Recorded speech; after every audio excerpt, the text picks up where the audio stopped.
Pastor Everton Martins, do Teologando Entre Amigos. Nós vamos continuar o estudo do capítulo 11 do Apocalipse.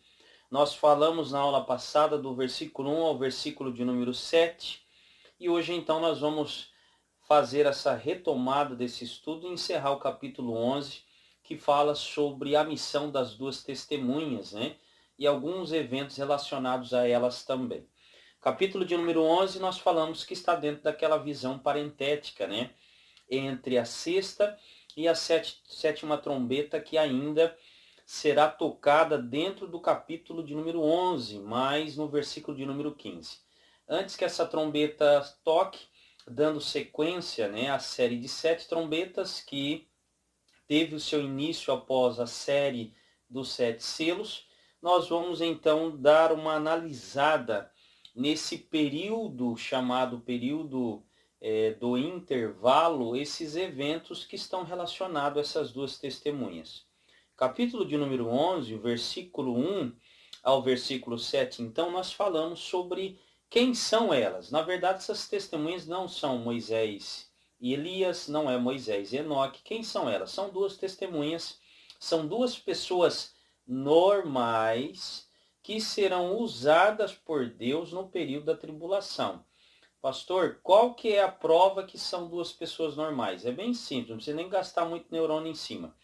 A prova que são pessoas normais é que o próprio texto já está dizendo que essas pessoas, Deus dará a elas poder. Isso não pode ser esquecido. Deus dará a elas poder. E esse poder, ele é um poder efêmero, é um poder transitório. Qual que é o efeito desse poder que será dado a essas duas testemunhas? O efeito desse poder é 1260 dias. Quando esse período de 1260 dias encerrar, esse poder está alienado a esses dias. Quando encerrar esse período de tempo de poder, diz as Escrituras que encerra também com elas, com esse período de tempo de 260 dias, a missão das testemunhas. Encerrando a missão das testemunhas, que serão alienadas a esses 1260 dias, e que esse poder está alienado a esses 1260 dias, o que vai ocorrer? Após esse período, haverá a morte delas, né? Então, haverá a morte. Se haverá a morte delas por conta da expiração, expirou o poder, acabou. Então, se acabou o poder, elas serão mortas. Então, nós vamos entender que são pessoas normais, não são aí super pessoas, né, dotadas de capacidade além da capacidade humana. Não, são pessoas normais que serão dotadas de poder de Deus, que será esse poder para um uso, né?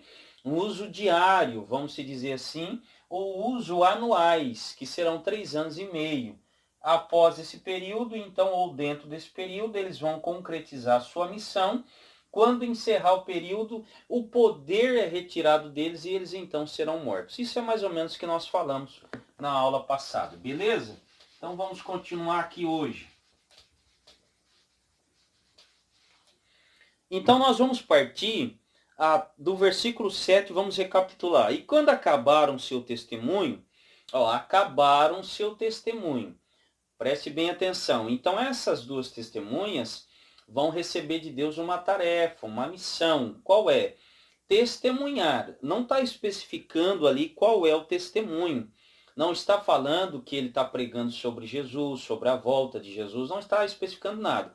Mas sabemos que o testemunho que essas duas testemunhas vão dar é, logicamente, que é um testemunho de Cristo, né? Testemunho do Deus Criador, é um testemunho sobre o plano de Deus dentro daquele período apocalíptico que está sendo, que está em vigência. Claro que eles vão testificar, acusar, que um dos sentidos do profeta é apontar aqueles que estão indo na contramão da vontade de Deus. Então essa é uma das missões, né, dos profetas aqui, das duas testemunhas. E diz lá, e a besta que sobe do abismo lhes farás guerra e as vencerá e as matará. Então, ou seja, você observa que há uma limitação dada por Deus na missão dessas duas testemunhas. Diz que elas serão mortas e elas vão morrer por conta da besta que sobe do abismo. Aqui é importante você lembrar que nós estamos falando, nós temos 2 períodos de tempo, né? Que são 3 anos e meio aqui, que é a primeira parte da tribulação, e 3 anos e meio aqui, que é a segunda parte da tribulação. Então, esse período todo, ele é um período de 7 anos. Isso você sabe muito bem. 7 anos, que é chamado de tribulação.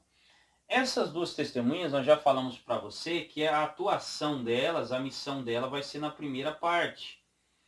Por que na primeira parte? Porque as evidências apontam ser na primeira parte. Até porque nós vamos ter que, após a morte delas, encerrar os 1260 dias, elas vão ser mortas, ficar por 3 dias na praça. E nós temos a continuidade do livro do Apocalipse. Está inserido essa visão bem no intervalo. Essa visão das duas testemunhas está no período do intervalo da tribulação, com a finalidade de anunciar só o término da missão. Não fala sobre o início dela, quando que começou. Está falando só do término, porque essa é a disposição de Deus na revelação. Então, uma coisa interessante é que, por que elas estarão profetizando na primeira parte? E por que elas vão ser mortas aqui no final da primeira parte? Por quê? Tão logo essas duas testemunhas, o poder que Deus deu a elas foi para que limitar a besta que consecutivamente elas queriam dominar. Ela queria dominar o templo, lembrando muito bem disso, que o propósito do anticristo, qual é? Dominar o templo. Mas por que ele não domina na primeira parte? Porque tem alguém aí que impossibilita o seu domínio. Note muito bem que após a morte das duas testemunhas, você vai ver Jerusalém sendo dominada pelo anticristo. Antes disso, não. Ele não terá domínio no templo. Antes disso, você não vai ver ele tendo domínio. Antes disso, ele tá disponibilizando liberdade para que Israel construa o templo e nele venha sacrificar. Mas ele não está tendo autonomia de domínio sobre o templo, na sua totalidade. Por que que não? Porque tem alguém aí que está restringindo ele, que são as duas testemunhas. Tanto que, quando as duas testemunhas são mortas, nós estamos aí naquele período qual falou o profeta Daniel, né? Que Jesus diz em Mateus 24, né? Vamos ler lá o que diz em Mateus 24? Olha o que diz. Jesus vai dizer em Mateus 24, quando, pois, virdes que a abominação da desolação de qual falou o profeta Daniel está no lugar santo, quem lhe entenda. Então, esse é o período. Então, para que ele possa exigir adoração no templo, as duas testemunhas não poderiam estar ali, porque elas têm poder para neutralizar a ação do anticristo. Então ele não pode. Mas a partir do momento que essas duas testemunhas elas não estiverem ali mais, pronto, agora o caminho ao templo está aberto. Essa é a missão das duas testemunhas, impossibilitar o domínio do anticristo na primeira parte da tribulação. Lembrando que as duas testemunhas vão atuar aqui, porque após isso o templo será entregue, né? E ele então será um lugar de profanação, a qual falou o profeta Daniel. Então, uma coisa interessante que você tem que entender, você vai ver alguns comentaristas bíblicos, eles colocarem as duas testemunhas na segunda metade da tribulação. Eles colocam aqui. Mas na minha visão, e segundo alguns comentaristas também, nós não concordamos com essa afirmação, tá certo? Então, também entendemos que não é Moisés nem Elias, mas são duas pessoas que serão capacitadas ou dotadas por Deus de poder, virtude, para desempenhar a missão. Fechou aí. Aí diz assim, ó, e jazerá, então ela será morta. Acabou. Então note assim, ó, que o diabo, ele não pode frustrar os projetos de Deus. Ele só atua quando Deus, então, dá a liberdade, acende a luz verde do semáforo, então as coisas, os eventos podem acontecer, até mesmo contrário ao bem-estar daqueles que o servem, porque é propósito de Deus, é permissão de Deus. Deus estabeleceu dentro do seu propósito, no caso das duas testemunhas, que aquilo acontecesse. Então, por aquele período, encerra-se o tempo, agora tem um outro propósito. Então, a besta as vencerás e a matará. E as matará. E jazerá o seu corpo morto na praça da grande cidade. Agora nós temos que entender o seguinte. Já foram mortas essas testemunhas. Aonde que elas estão? Que lugar que será o campo de atuação dessas duas testemunhas? Lembrando que as duas testemunhas, ela terá uma atuação diferente dos 144 mil. Por quê? Aonde que estão as duas testemunhas? Olha lá. E jazerá o seu corpo morto na praça da grande cidade. Ó, da grande cidade, que espiritualmente se chama Sodoma e Egito, onde o Senhor também foi crucificado. Então eles estarão numa cidade. Que cidade é essa? Ela é descrita como grande, ela recebe um nome espiritualmente, não é nome literal, tem que prestar bem atenção nisso. Ela tem um nome espiritual de Sodoma e Egito. Então, olha o nome da cidade, isso aqui é o nome, né? O nome espiritual. Diz mais o quê? Onde o Senhor também foi crucificado. Então, onde houve a crucificação. Então, o local de atuação dessas duas testemunhas é numa grande cidade. Note que a cidade de Jerusalém, o qual está sendo descrita aqui, ela era chamada como a cidade santa, mas agora não tem santa mais, agora é grande cidade. Porque os eventos estão se desenvolvendo todos ali. Então, a grande cidade, não é a cidade santa, a santidade já não está mais na cidade. Diz assim, ó, Sodoma e Egito. A Sodoma é aquela cidade onde não havia nem 10 justos, nem 10 pessoas justas. Lembra muito bem disso, né? Que Abraão foi interceder pela cidade, o qual Ló estava, mas não havia nem 10 justos naquela cidade. Então, por isso que é chamado Sodoma, espiritualmente. E Egito, que é o lugar do paganismo, né? O centro da adoração pagã. E aonde o Senhor foi crucificado. Então, tem apontamento que fala sobre a situação espiritual da igreja, que é onde da cidade de Jerusalém, aonde Jesus foi crucificado. Então é claro que se nós somarmos todos esses elementos aqui, nós chegamos em Jerusalém. Então qual é deixa eu escrever de novo aqui que está errado. Nós chegamos em Jerusalém. Então, os eventos que se desenvolvem aqui no capítulo 11 das duas testemunhas, observe que eles estão em Jerusalém. Qual é a finalidade deles estarem em Jerusalém? A finalidade deles estar em Jerusalém é coibir essa expansão, esse domínio do anticristo sobre o templo, sobre a cidade santa. Após as suas mortes, então, ele amplia o seu domínio e ele mostra as suas garras. Bem elaborado, vamos lá. Então diz, e o homem de vários povos, e tribos e língua, e homens de vários povos, tribos e línguas, e nações verão seu corpo morto por 3 dias e meio, e não permitirão que o seu corpo morto seja posto em sepulcros. Olha só, 3 dias e meio. Os corpos, eles estarão mortos, e o corpo em si, ele não será sepultado. Corpo sem sepultamento. Isso, na época antiga, era um escárnio, né? Não sepultar um morto era uma Era algo que era a pior coisa que poderia se fazer com uma pessoa, não sepultar ela, não dar. É um ato de indignidade. Você não dar dignidade para aquela pessoa. E você observa que haverá um contentamento tão grande, universal, que diz assim: e homens de vários povos, tribos, línguas e nações. Povos, tribos, línguas e nações verão o seu corpo morto, verão o corpo das duas testemunhas na praça.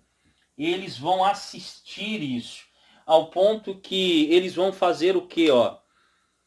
E os que habitam na terra, no modo geral, se regozijarão sobre eles, se alegrarão, ó, vão se alegrar, mandar presentes. Que mais? Vão mandar presentes uns aos outros, porquanto esses dois profetas tinham atormentado os que habitavam. Porque esses dois cidadãos, eles eram um tormento. Então note que a alegria vai contagiar o planeta. A alegria por conta desses dois seres abomináveis aos olhos da humanidade da época, mas pessoas amáveis aos olhos de Deus. Então note que quando eles terminam, haverá um contentamento, provando que ninguém gostava das suas atitudes. Que quando eles são mortos, o contentamento toma uma proporção tão enorme que eles se alegram, eles nem querem fazer questão de que sejam sepultados, porque eles serão exibidos como troféus, para que todos saibam que esses duas testemunhas, esses dois profetas, eles eram aqueles que estavam indo contrário à sociedade do período da Grande Tribulação. Então são aqueles que denunciam, anunciam o dia da ira, o dia do Senhor e tal, e estava de certa forma trazendo descontentamento para as pessoas da Grande Tribulação. Então ali eles vão terminar a sua missão. Aí diz o seguinte, que depois desses 3 dias e meio, o que acontece? Depois desses 3 dias e meios, eles serão ressuscitados. Eles serão ressuscitados. A partir da ressurreição deles, que essa ressurreição termina a atuação dessas duas testemunhas. Vamos ver o que vai ocorrer após isso aí. Então, lembrando que os 144.000 não está restrito a Jerusalém, porque a missão deles é outra, né? Pregar o evangelho por todo o mundo, mas a missão das duas testemunhas está restrita a Jerusalém. Diz lá, ó, e depois que os 3 dias e meio, o Espírito de vida, vindo de Deus, entrou neles e puseram-se sobre os pés, e caiu grande temor sobre os homens. Então, ou seja, quando eles receberam de Deus o fôlego, eles ficaram em pé novamente. Lembra que todo mundo acompanhava, né? Porque era visto por todos. Então a televisão será um grande meio de propagação e divulgação da ação e do ministério dessas duas testemunhas em Jerusalém. Mas diz lá o texto que quando veio fôlego, né, e deu vida a eles, caiu um grande temor. Ó.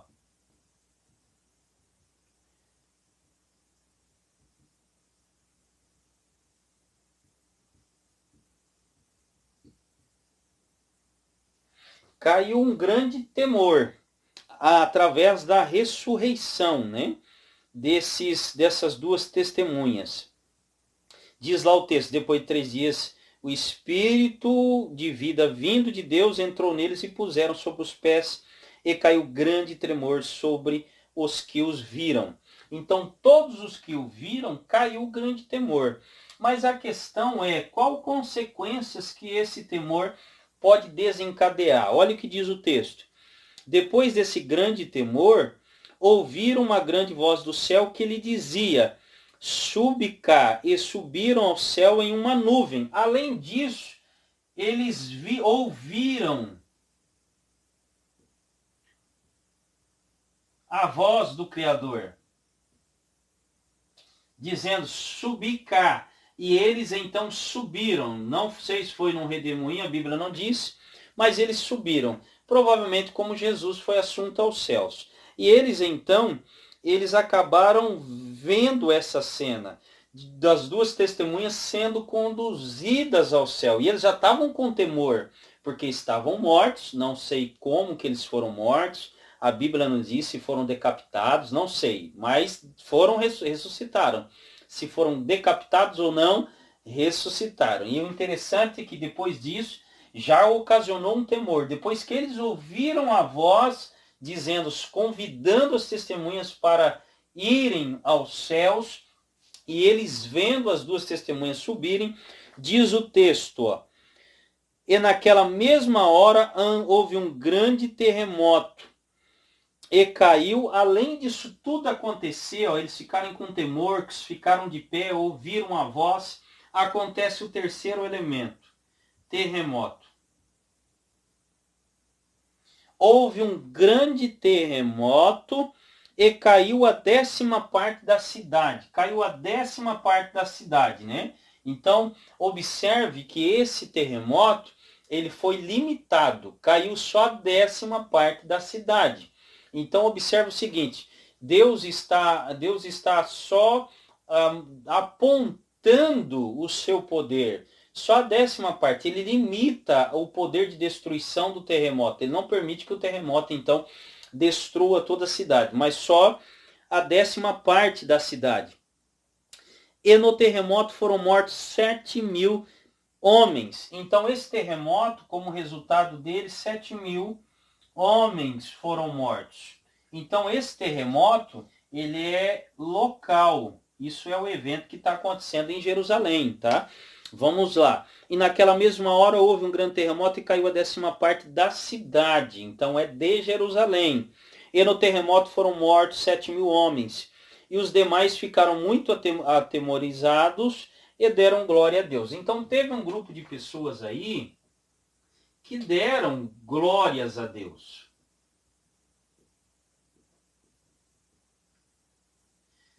Não dá para dizer que todos os que deram glória a Deus se converteram, e nem que houve uma conversão. Mas podemos entender que reconheceram, uma parte desse povo reconheceram o poder de Deus e possivelmente devem ter se convertido com esse evento das duas testemunhas. Note que a glória a Deus não com a vida das duas testemunhas. Em vida não há glória a Deus, mas a glória a Deus em morte. Parece que representando aquilo que aconteceu com o seu próprio Senhor, que foi morto também naquela cidade, né? Que em vida parece que não trouxe muito benefício, né? As pessoas não creram muito, mas quando foi morto houve terremoto, escureceu-se o tempo, houve conversão de almas após a ressurreição com o grande avanço da igreja. Mas isso não tem nada a ver com a igreja, porque a igreja já não está mais na terra. O importante que você entenda é que em vida não é testemunho de glória a Deus das duas testemunhas, mas após a morte e ressurreição, e caiu um temor sobre eles, eles ouviram a voz no céu, eles acabaram, o terremoto ocorrer, matar 7.000 homens, o resultado que uma parte desse povo deram glória a Deus, e por que não dizer que uma parte desse povo se converteram ao Senhor. E para encerrar o capítulo 11, dentro da parte das testemunhas, antes de tocar a 7ª trombeta, que está no versículo 15, está registrado, é passado o segundo ai. Eis que o terceiro ai cedo virá. E aqui vai encerrar então essa parte das duas testemunhas, que nós vamos então ficar por aqui. São aulas mais rápidas, para que você possa assistir aí da tua casa e aprender um pouquinho mais do livro do Apocalipse, tá certo? Então são videozinhos aí de 20 minutos, 30 minutos no máximo, que nós vamos estar gravando aí, postando, para que você possa acompanhar. Então, interessante, só para nós concluir, que nós temos ali, vamos relembrar, do capítulo 9 e o versículo, vamos colocar aqui, a sexta trombeta, do 13, vamos colocar até o 13, do 9 e 13 que toca a sexta trombeta,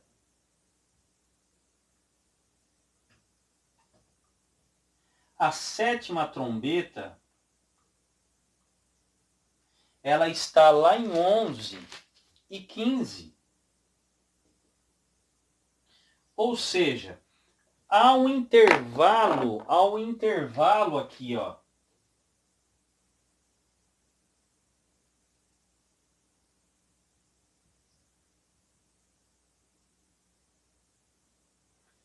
Para ficar bem claro para você, do 9:13 ao 11:15, tem um intervalo. E o que ocorre dentro desse intervalo é a visão parentética, ou entre parênteses. O que está entre parênteses aqui? O que está entre parênteses? A visão do livrinho, lá no capítulo 10, certo? Que nós já falamos sobre isso.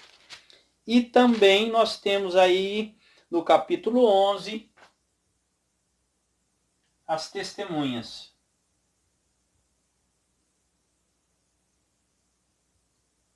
Certo?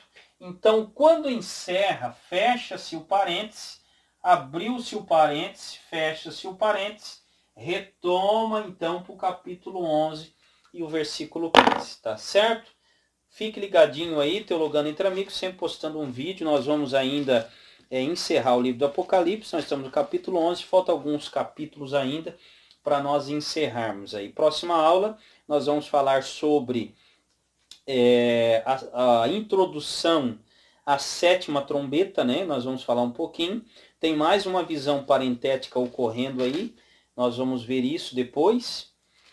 Antes que os eventos ocorram, e nós vamos estar falando um pouquinho sobre cada um deles, tá certo? Lembrando que Apocalipse é o livro que revela os acontecimentos futuros, depois que a igreja for arrebatada da terra, porque os eventos futuros diz respeito, estão alienados à profecia, a qual Daniel ele escreveu, revelação de Deus das 70 semanas, que diz respeito de um acordo, um acerto de Deus com o seu povo. E esse povo é a semente de Abraão, da qual são os dispenseiros da promessa de herdar toda a terra de Canaã, que Israel ainda está em falta. E isso só ocorrerá no período milenar, quando então terão domínio, todas as profecias se cumprirão dentro dos termos de Israel, tá certo? Que Deus abençoe você, fique ligadinho, Teologando Entre Amigos, a semana que vem estaremos de volta. Deus abençoe, forte abraço.